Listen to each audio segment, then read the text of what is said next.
Magandang araw po sa inyong lahat mga kababayan at welcome back dito po sa PNR at ito nga mga karibin natin, Marcos umaksyon, matinding pasabog ni Abante. Nako, yan po mga kababayan ang ating alamin at bibigyan ng komento ngayong araw na ito. Pero bago po ang lahat, kung bago ka pa lang at di pa po nakapag-subscribe sa ating munting channel, please don't forget to subscribe. Palike na din po ng video ito. Maraming salamat po at eto na nga, simulan na po natin to. Sawala ang bayan ko sa magnanakaw na tao.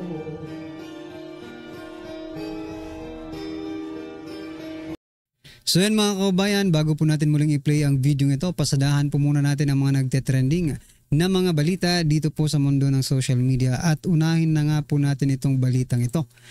President Bongbong Marcos Jr. pinirmahan ang batas na dagdag werpa sa presidente. Aba, sino bang hindi pipirmang presidente niyan? Di ba? Kung ang batas na ito ay para rin sa iyo, para ikaw ay maging powerful pa, di ba? Ito pong balita mga kababayan mula po sa Abante News Online.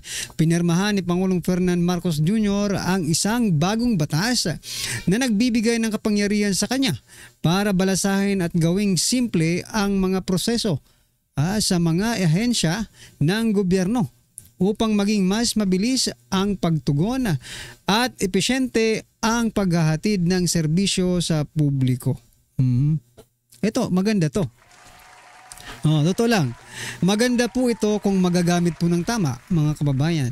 Paano kung abusuhin po ang kapangyarihan nito? Natatandaan ko mga kababayan na ito ba yung tinatawag nilang emergency power? Diba? Kasi nung panahon din po ni former President Duterte, nagkaroon po ng ganyan, di ba mga karibin natin, nung kasagsagan po ng pandemic. Diba? Binigyan po ng emergency power ang Pangulong Duterte para mas madali ang proseso ng paghahatid ng serbisyo sa taong bayan. So, bakit? Ang tanong ngayon mga kababayan, bakit kailangan po natin ng dagdag power sa presidente? Wala namang pandemic. Wala naman silang malalaking proyekto. Di ba? Correct me if I'm wrong if this is the so-called emergency power. Di ba?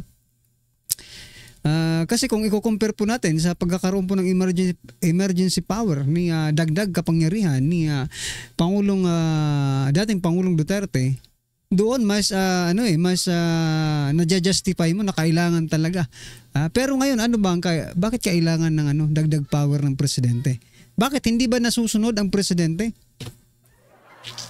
Hindi ba siya sinusunod ng kanyang mga tauhan sa iba't ibang ahensya ng ating gobyerno? Kung ganyan po, talagang ito po yung sinasabing weak president. Di ba? Anong masasabi niyo dyan mga kababayan?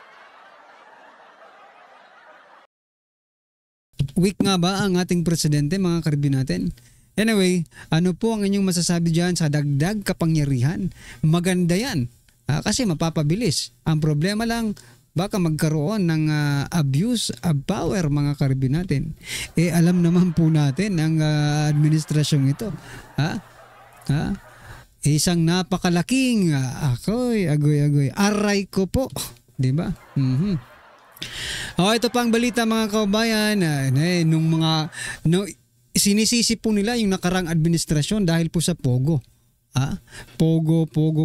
Dahil sa Pogo, kaya nga nilegalize yung Pogo noon, mga kababayan, para makakuha tayo ng tax, di ba? Total, nag-ooperate sila dito ng illegal sa Pilipinas, no? Kaya yun, dinagyan po ng tax para umingkam naman po ang ating bansa. Ngayon mga kababayan, ayaw nila na sugal di ba? Ngayon po, ito pong balita. Sabi po dito, GSIS nag-invest ng higit 1 billion sa online sugal. Anong nangyayari?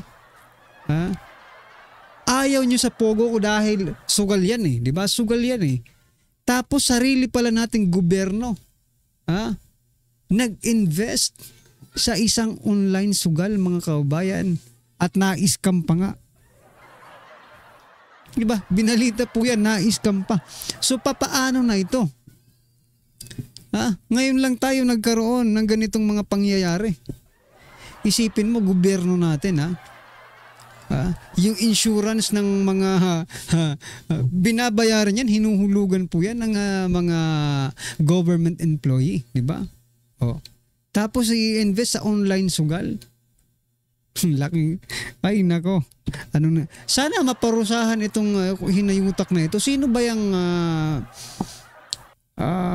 nag-invest diyan sa GSIS na yan, mga kaubayan?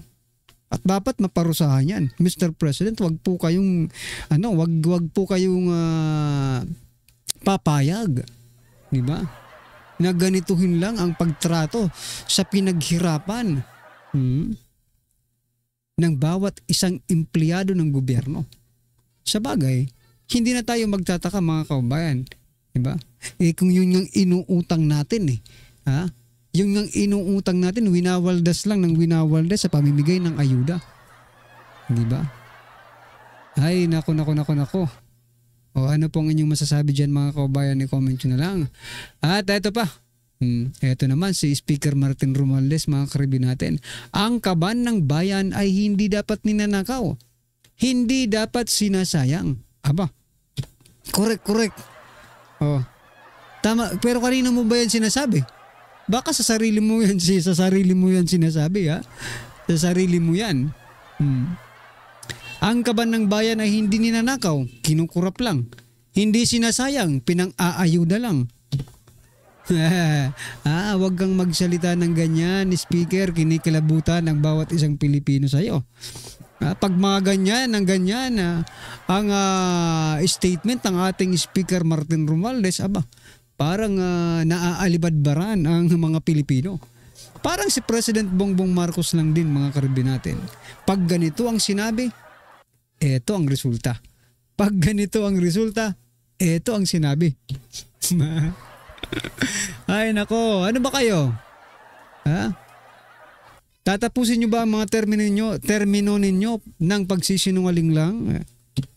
Magpakatotoo naman kayo sa taong bayan, mga kaubayan, di ba? Itong sila pinasasahod na ng gobyerno, niloloko pa yung nagpapasahod sa kanila. Okay? Pinasasahod ng taong bayan, niloloko pa ang taong bayan. Grabe. Ito, Romualdez threatens the High Court, yung mataas na korte, Supreme Court yan, mga kaubayan. And on the same day, asked it to support his view on Duterte's impeachment. That's mad.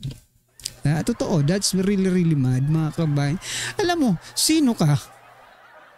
Are you the president of this country? Diba? Presidente ka ba ng Pilipinas? At kahit nga presidente ng Pilipinas, because the executive branch and judiciary, mayroon po silang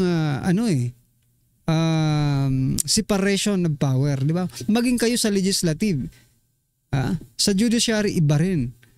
Tapos gusto mo ngayon panghimasukan mo na lahat. Anong nangyayari dito? Ikaw na ang Senado kasi inaaway mo rin yan si Escudero, di ba? Not directly, indirectly, mga karabin natin. No? Ngayon hindi maganda ang pagkipagsamahan, no, ng House of Representatives and the Senate. Tapos hindi ka masaway ng presidente. Are you the president of this country? Tapos ngayon gusto pa mo pang pakialaman yung pagdedesisyon ng Korte Suprema. Matindi talaga ito. Sabi nga ni Attorney Rowena Guanzon, sabi po niya supreme leader. Ito si Speaker Martin Romualdez, ang supreme leader. Nako po. Ito pa, mga kabayan, pasadahan din po natin ito.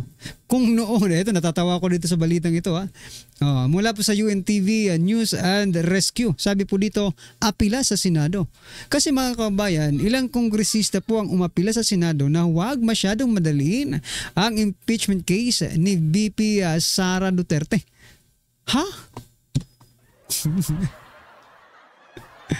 Di ba? Nasaan na yung paninindigan nyo ng forthwith? Forthwith na yan. Nung mga nakaraang araw lang, gustong-gusto nyo i-forthwith na yung mga proseso dyan, di ba? Agad-agad ng aksyonan yan. Tapos ngayon, wag nang madaliin. Nasaan? Nasaan ang mga prinsipyo ninyo? Hoy! Hoy, gising na kayo mga congressman. Mga congressman. Nasaan ang inyong mga prinsipyo?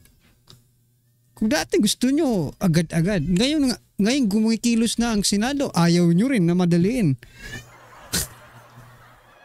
Patawa talaga itong mga congressman. Ano bang circus na ba ngayon ang House of Representatives? Marami pong nagpapatawa eh. Di ba? Ito, mga pagmumukha pa lang nitong dalawang ito, matatawa ka na. Anyway, yan mga kabayan, ano po ang inyong masasabi dyan? I-comment nyo na lang at eto, pasadahan po natin ang video ito at bigyan po natin ng reaksyon. Eto na po. Ito ang nakakagulat, viral at trending ngayon sa mundo ng social media ang di umani balitang matapos questionin ng pagkakatalaga ni Senator Dante Marcoleta bilang chairman ng Senate Blue Ribbon Committee ABS-CBN journalist na walang iba kundi si Karen Davila pinaulanan ng batikos sa mundo ng social media.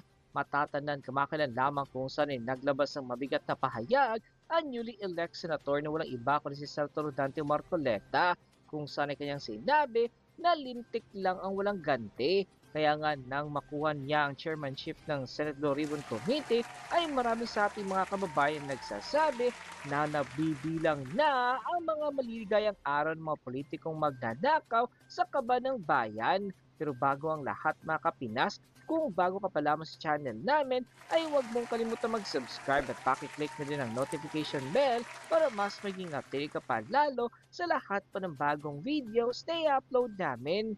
At yun nga mga kapinas, nagtaas ng kilay ang marami sa ating mga kababayan sa mundo ng social media sa naging viral interview ng TV Patrol reporter na walang iba kundi si Karen Davila matapos sa naging controversial interview nito kung saan base daw sa mga bali-balita ay hindi daw matanggap ng ilang mga botante na ang baguang senador na si Rodante Marcoleta ang mamumuno sa isa sa pinakamakapangyarihang komite ng Senado. Tila hindi nagustuhan ng taong bayan naging pagtatanong na ito ni Karen Davila sa kanyang sariling programa at dito ay binatikos siya sa mundo ng social media. Banat pa na marami sa ating mga kababayan ay hindi daw ba nanonood ng balita ang ABS-CBN reporter, hindi rin ba daw siya nakakakita ng mga public posts kung saan ang maging former Community Commissioner si Rowena Guanzon ay nananawagan si Marcoleta ang dapat na maupo sa nasabing committee mag-imbestiga sa mga tiwaling opisyalis ng pamahalaan.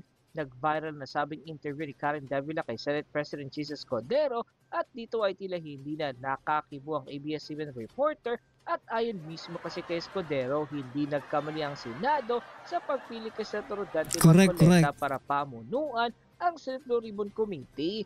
Ay pa mismo sa Senate President na matagal niyang nakasama sa Kongreso ang mambabatas at dito ay believe siya sa lahat ng magiging performance si Rodante Marcoleta.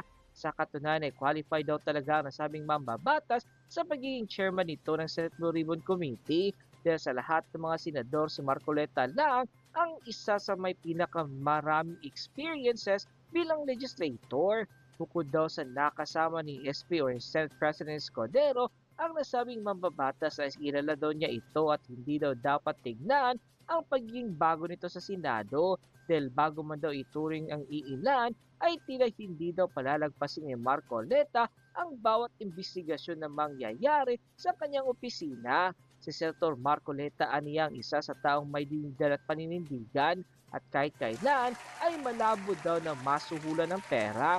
Kaya nga daw ay dapat ilagay sa nasabing committee ang taong may paninindigan, matapang at higit sa lahat ay hindi sasantuhin kung sino man ang kanyang babanggain. Matapos nga lumabas sa balitang ito ay umaniyagan ng samot-sari komento at reaksyon mula sa marami sa ating mga kababayan at marami nga sa kanila ngayon ang hindi napigilan ni kanilang sarili na maglabas ng kanilang hininga at komento sa mundo ng social media. Na netizens posted, "Di tama Miss Karen, i-judge isang tao at mas okay si Senator Marcoleta, wala siyang sinasanto at di yan titingin sa pera, sa tama lang po si Sen Marcoleta. Miss Karen Davila because he is qualified at may paninindigan at siya ay si Atty. Marcoleta. Huwag kang epal Karen, di ba sinabi mo noon kung mananalo si Marcoleta or si Marcos President, aalis sa Philippines. Ngayon bakit ano nangyari?" Nagkakagalak isipin na ang pagboto ko kay Marcoleta ay maihahambing ko sa isang gold. Mabuhay ka, Senator Marcoleta. Go, go, go, Senator Marcoleta. We are waiting for your investigation of flood control project or flood control fund at kung saang napuntan. We trust Senator Marcoleta. Mabuhay kayo, sir. Mabalatan ng buhay ang mga turong gisman na sa contractors with conflict of interest. Go, go, go, Senator Marcoleta. End quote. Palagay ko, kung ang charter change would Ayan na. happen in the first year Charter of change! baka may time pa eh. Ah, talaga? Talagang simulan na yan. Ha? Kaya naman eh. I mean, kahit may impeachment, kaya pa naman eh. Ah, I cannot speak for talaga? the senators. No? Talaga? I do not actually know their minds. Pero sa akin, palagay ko, mas karamihan ng congressman gusto ng charter change. Eh. So yan mga kabayan, ito naman pasabog ni Abante. Charter change naman po ang kanyang sinisigaw ngayon. Aba, out of the blue yung kahapon lang Quadcom 2.0 po ang kanyang sinisigaw. No, ngayon naman po charter change mga kabayan ang kanyang sinisigaw. Halatang halata na kayo. Charter change para ano? Ano ang babaguhin ninyo sa konstitusyon? Ang mapalawig pa ang inyong mga termino? Buti sana kung charter change tatanggalin na ang Kongreso. Yun, kahit hindi na kayo mag-hiring-hiring pa. Pabor na pabor po dyan ang taong bayan. Biruin mo, kung charter change po natatanggalin ng Kongreso, or yung House of Representatives lang, di ba? Tatanggalin, malaki pong yun, malaki pong savings para sa ating bansa. Ang dami-dami yung pasasahurin. Di ba? Ang dami-dami yung magdanakaw. Pero kung charter change naman mga kabayan na palalawigin ang mga termino ng mga politiko, hindi po papayag ang taong bayan dyan. Kaya pala yung mga PI, kaya nga yung PI ninyo, di ba, yung People's Initiative ninyo, na binayaran nyo ng mga ayuda, ay hindi nagtagumpay kasi ayaw po ng taong bayan ng ganon. Anyway mga kabayan, ano po ang inyong reaksyon, opinion patungkol po sa video ito, i-comment nyo na lang po sa baba. Para at least alam po natin mga kabayan ng inyong opinion. Maraming salamat po. Please don't forget to like the video. Maraming salamat po. Sa wala